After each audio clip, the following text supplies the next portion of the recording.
Good afternoon, Miss Wheeler. My name is Caroline Geldert, and today I'm going to be talking to you about a book that has to deal with diversity.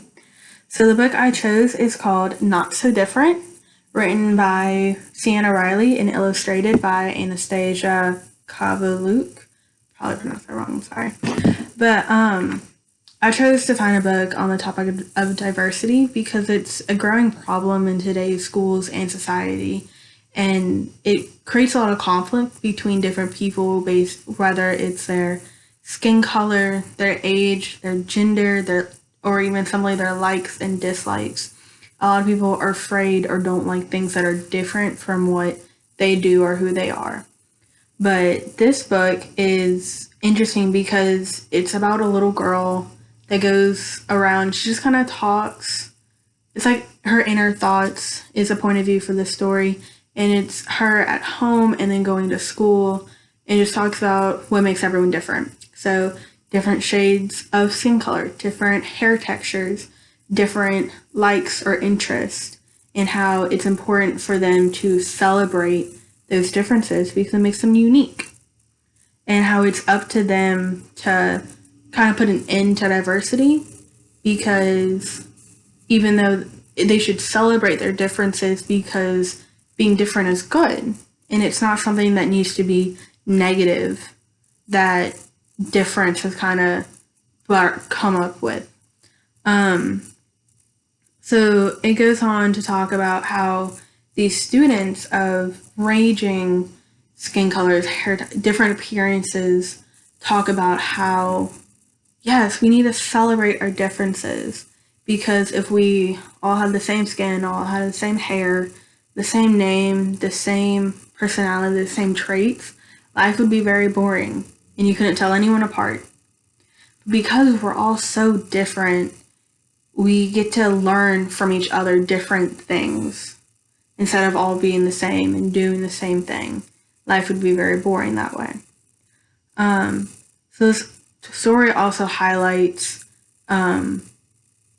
diverse families as well because one of the first things that she points out is that her mommy's skin is black and her daddy's skin is white, but that she came out just fine.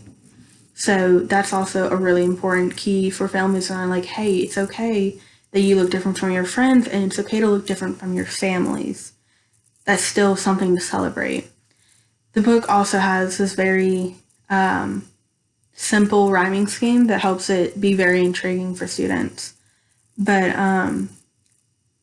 I think this book can be used as a really good stepping off point to open up a conversation about diversity for kids of any age, but especially it breaks it down into a very easy concept of being different is okay for younger ages like kindergarten, first and second to start to understand.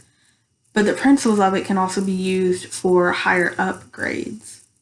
It kind of just starts off this talk about diversity, which these kids need to know what it is, and it's not something to be afraid of in a very simplistic way, which is what we need in today's society. I really think teachers could use this book in schools because I believe it'd be very easy for students to identify themselves within the book because the illustrator Anastasia does a really good job of showing various different types of physical traits. And it also goes to say, hey, just because I am different, just because I have dark skin, you like have light skin, doesn't mean we can't like or learn or do the same thing. Because just because my skin color is different doesn't mean I'm physically different. So students can see and be like, oh, well, so-and-so looks like this and she can do that. I don't look like that, but I can still do this. And it's just a good overall lesson for students of any age to learn, especially it's an important lesson for younger students to learn so that then when they get into the higher grades like middle school and in high school, they don't have to be afraid of the things that make them different, which can also help prevent them from being bullied. Because if everyone's okay and accepting other differences, bullying is more likely to go way down. This book also is a very neutral book because it doesn't highlight any one race or color because there are no names. There's no cultural or any type of bias that goes with this book, which makes it very credible in a way. And I feel like everyone can really relate to someone in this book, if not everyone in this book.